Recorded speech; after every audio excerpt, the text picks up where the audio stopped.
नमस्कार, आगाज टाइम्स देख रहे हैं आप। मैं हूं आपके साथ पलक शर्मा। खबर कानपुर से है, जहां पुलिस कमिश्नर तिरंगा यात्रा फूलबाग चौराहा माल रोड किला फैक्ट्री और साथ ही चौराहा गुप्ता घाट रोड सिविल लाइंस, जिसमें पुलिस के उच्च अधिकारी और साथ ही सिपाही सुरक्षा बल के साथ हिंदुस्तान जिंदाबाद, इनकलाब जिंदाबाद, भारत माता की जय, वंदे मातरम पुलिसकर्मी देशभक्ति के जोश में नजर आए और साथ ही वहां पर सभी लोग मौजूद रहे।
खबर कानपुर नगर से है, जहां पावन क्षेत्र बिठूर में स्थित सुप्रसिद्ध श्री साई बाबा मंदिर आज वर्षों से साई भक्तों की आस्था, श्रद्धा और भक्ति का एक सुंदर केंद्र बना हुआ है। मंदिर में प्रवेश करते ही मन में एक अलग सी शांति और साथ ही आनंद का अनुभव होता है। चारों ओर साई नाम की गूंज, भजनों की मधुर और भक्तों के चेहरे पर दिखाई देता भक्ति भाव का वातावरण भी आध्यात्मिक बना देता है। साई बाबा का संदेश था, सबका मालिक एक। यही संदेश इस मंदिर में आने वाले हर भक्त के हृदय को जोड़ता है। यहाँ कोई बड़ा छोटा नहीं, कोई भेदभाव नहीं। हर व्यक्ति साई के दरबार में समान भाव से आता है और अपने बाबा के चरणों में श्रद्धा अर्पित करता है। जैसे ही भजन की स्वर लहरिया मंदिर परिसर में गूंजती हैं, भक्त साई नाम में खो जाते हैं। किसी के हाथों में माला, कोई आंखें बंद करके बाबा को याद करता है, तो कोई भजन के साथ भाव विभोर होकर साई चरणों में अपनी श्रद्धा व्यक्त करता है।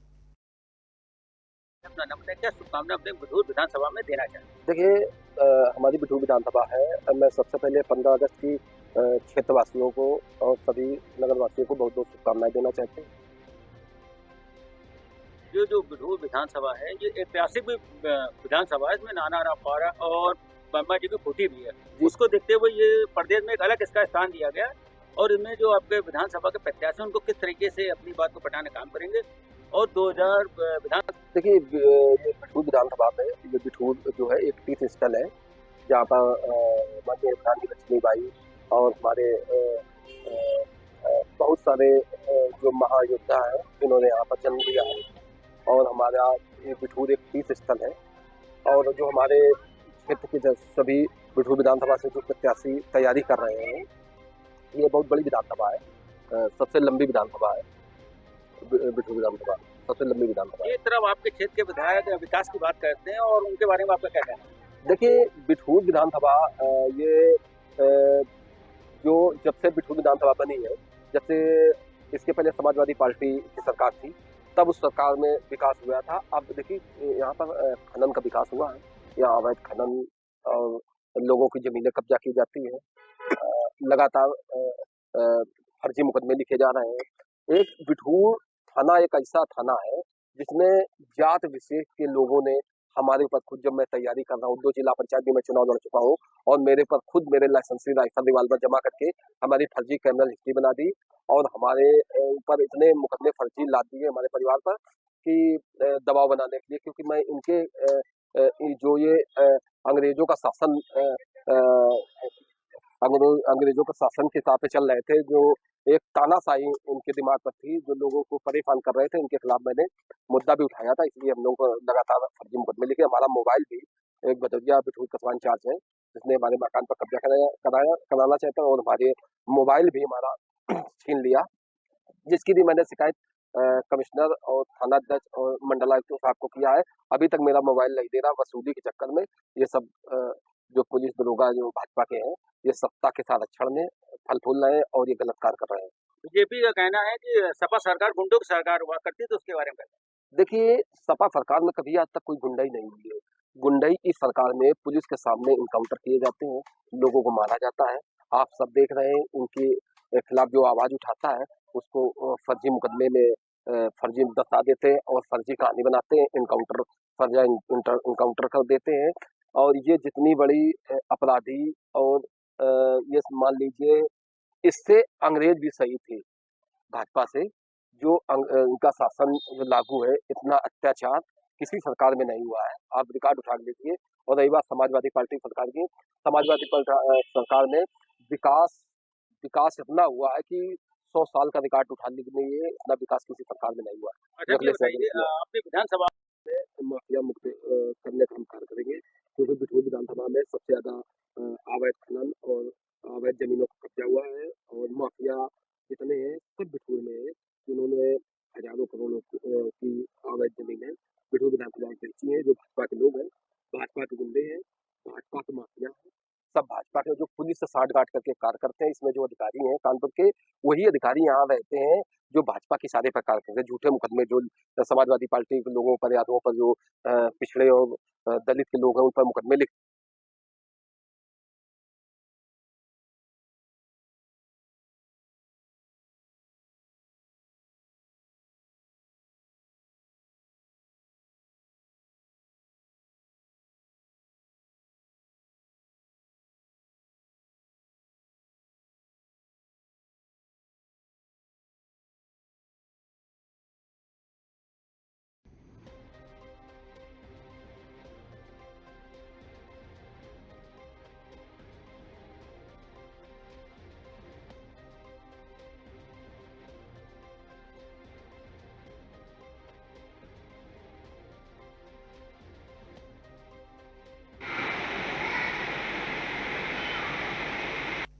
खबर कानपुर से है, जहां कानपुर में विश्व अंगदान दिवस के अवसर पर 51 लोगों ने अंगदान की महाशपथ लेकर समाज को प्रेरणादायी संदेश दिया है।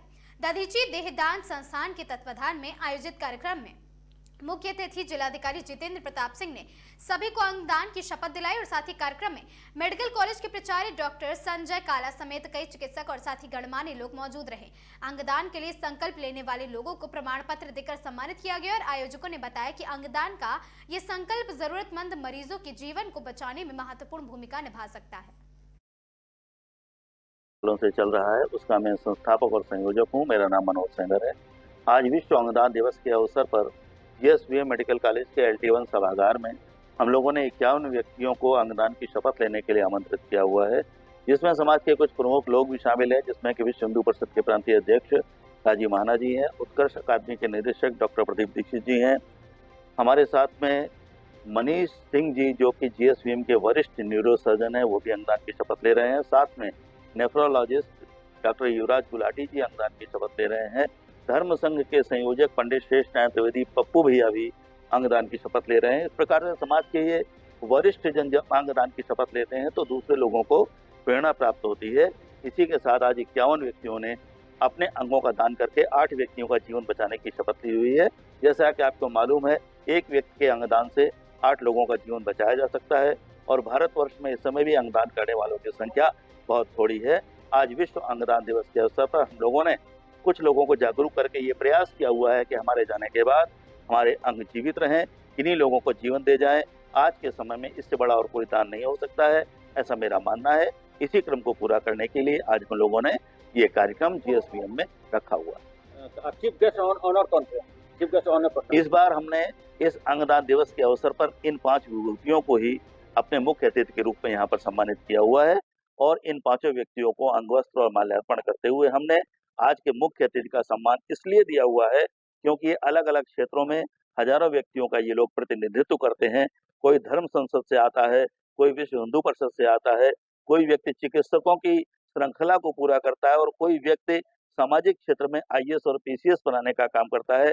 ऐसे व्यक्तियों को अंगदान के मंच पर खड़ा करके हमने मुख्य अतिथि के रूप में सम्मानित किया है ताकि इनके द्वारा दिया गया संदेश दूर तक जाए, अलग अलग आयाम में अलग अलग लोगों तक, अलग अलग पंथ मत संप्रदाय और दूसरे तरह के व्यक्ति जो कि धर्म से न जुड़कर मानवता से अधिक जुड़े हुए हैं, ऐसे व्यक्तियों को हम ये संदेश देना चाहते हैं कि आप किसी धर्म में विश्वास रखते हो, किसी पंथ में, किसी मत में विश्वास रखते हो, लेकिन परहित सरिस धर्म नहीं भाई की भावना का सम्मान करते हुए विश्व मानवता के हित में अपने अंगों का दान करें। इसलिए हमने इन 5 व्यक्तियों को मुख्य अतिथि बनाते हुए आज के कार्यक्रम को यहाँ पर संपन्न किया हुआ है।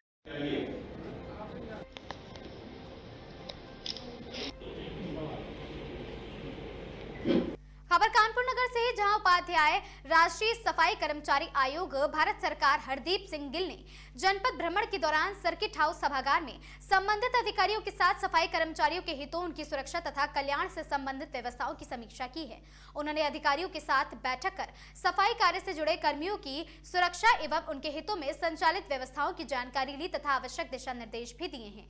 और बैठक में सफाई कर्मचारियों के कार्य के दौरान सुरक्षा मानकों के पालन तथा शासन द्वारा अनुमन्य सुविधाएं उपलब्ध कराने जाने पर भी चर्चा की थी। बैठक में माननीय उपाध्यक्ष ने पीड़ित परिवारों के प्रति संवेदना व्यक्त करते हुए कहा है कि सफाई कार्य अत्यंत महत्वपूर्ण और जोखिमपूर्ण कार्य है।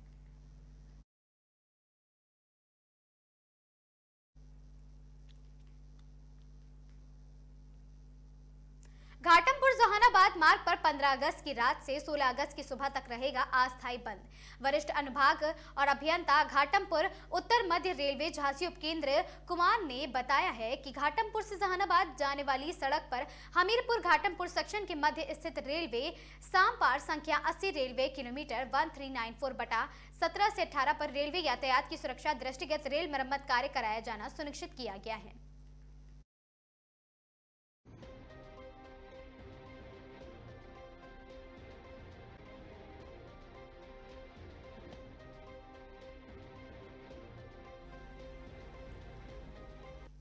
दिव्यांग छात्राओं को मिलेगी ई ट्राईसाइकिल 65,000 रुपए तक का अनुदान।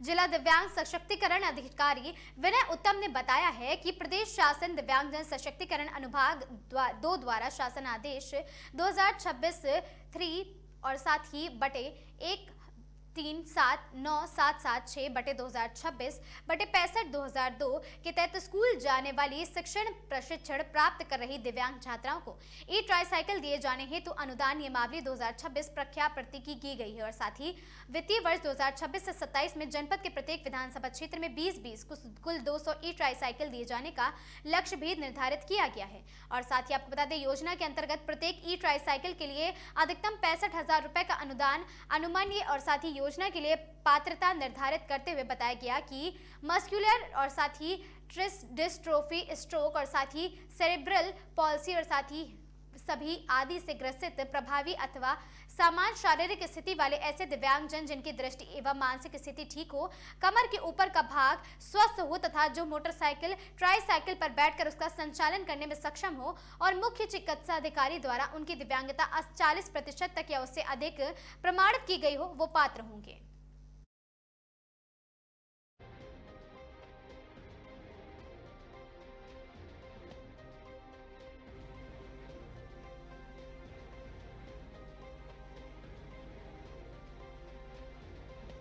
उत्तर प्रदेश राज्य स्थानीय ग्रामीण निकाय समर्पित पिछड़ा वर्ग आयोग ने गुरुवार को आगामी त्रिस्तरीय पंचायत चुनाव के दृष्टिगत ग्रामीण क्षेत्र में अन्य पिछड़ा वर्ग के राजनीतिक पिछड़ेपन के स्वरूप एवं प्रभाव की समकालीन अनुभवजन्य जांच के लिए जनसुनवाई की है। और साथ ही आयोग ने पहले सरसरैया घाट स्थित नवीन सभागार और इसके बाद कल्याणपुर विकासखंड सभागार में जनप्रतिनिधियों से संवाद कर जानकारी एवं सुझाव भी प्राप्त किए हैं।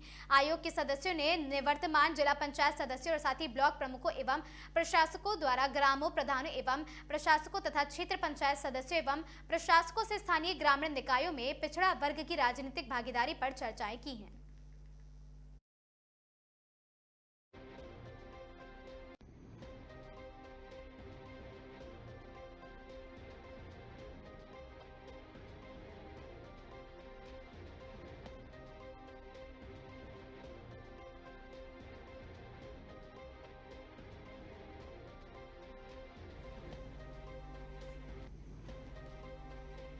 हाथों में तिरंगा तिरंगा, जुबा पर वंदे मातरम और दिलों में देशभक्ति का जज्बा। गुरुवार को फूलबाग स्थित नाना राव पार्क में कुछ ऐसा ही वातावरण दिखाई दिया। हर घर तिरंगा अभियान के अंतर्गत आयोजित तिरंगा कॉन्सर्ट, सांस्कृतिक प्रस्तुतियां, लघु नाटक और साथ ही ओतप्रोत कविताओं में लोगों को राष्ट्र प्रेम के रंग में सराबोर कर दिया। देशभक्ति से ओतप्रोत प्रस्तुतियों पर लोग झूम उठे और पूरा परिसर भारत माता की जय के उद्घोष के साथ गूंजता रहा। और साथ ही आपको बता दें कि सभी लोग वहां पर मौजूद रहे और कार्यक्रम का शुभारंभ वीर बलिदानियों के परिजनों की अगुवाई में सेना के जवानों, जनप्रतिनिधियों और प्रशासनिक अधिकारियों ने दीप प्रज्वलन कर किया है। और ओंकारेश्वर विद्या निकेतन इंटर कॉलेज की छात्राओं ने राष्ट्रीय गीत वंदे मातरम पर भरतनाट्यम और साथ ही आधारित मनमोहक प्रस्तुतियां दी है। प्रस्तुति समाप्त होते ही पूरा परिसर तालियों से गूंज उठा।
कानपुर के जेके मंदिर परिसर में धार्मिक कथा एवं भजन आयोजन। कानपुर के प्रसिद्ध जेके मंदिर परिसर में धार्मिक कथा एवं आयोजन किया गया। कार्यक्रम में कथावाचक राधे रमन ने श्रद्धालुओं को कथा का श्रवण कराया और भजनों की मधुर प्रस्तुति से पूरा वातावरण भक्तिमय बना दिया। बड़ी संख्या में श्रद्धालुओं ने भजनों में भाग लिया और साथ ही भक्ति और आध्यात्मिक का आनंद लिया है।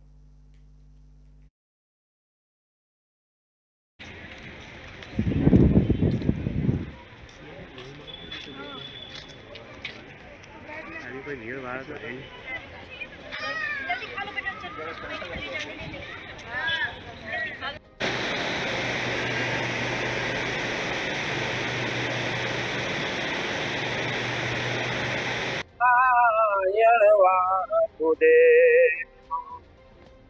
श्री हरे मुरारे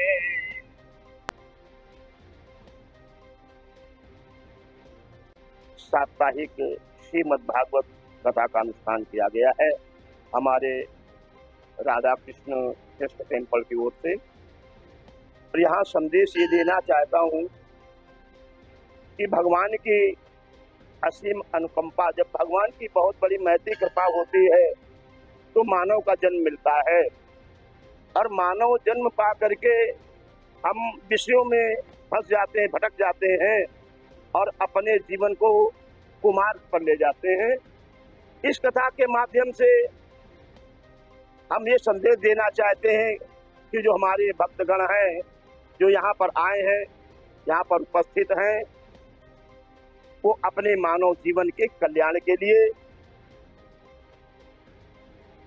श्रीमद् भागवत कथा जो है, ये इसमें बोले श्रीमद् भागवत कथा जो है, जैसे कि भक्ति और ज्ञान वैराग को मुक्ति दी है, जैसे पापाचारी धुंधकारी को मुक्ति दी, तो ये श्रीमद् भागवत कथा जो है हमारे सभी प्रकार के पापों का विनाश करती है। भगवत गीता पूरे जीवन को आधार पर बनाई गई, उसके बारे में क्या कहना है? श्रीमद् भगवत गीता जीवन पर आधार पर, जीवन के आधार पर जो ये श्रीमद् भागवत बनाई गई। भगवान श्री कृष्ण ने जब उद्धव जी ने पूछा कि भगवान अब आप तो अपने सुधाम को जा रहे हैं, पधार रहे हैं, तो भगवान हम किसका अवलंबन लेंगे? तो भगवान ने स्वयं इस श्रीमद् भागवत गीता में स्वयं प्रवेश कर गए। तो ये श्रीमद् भागवत गीता शब्दमयी भगवान कृष्ण की साक्षात मूर्ति है।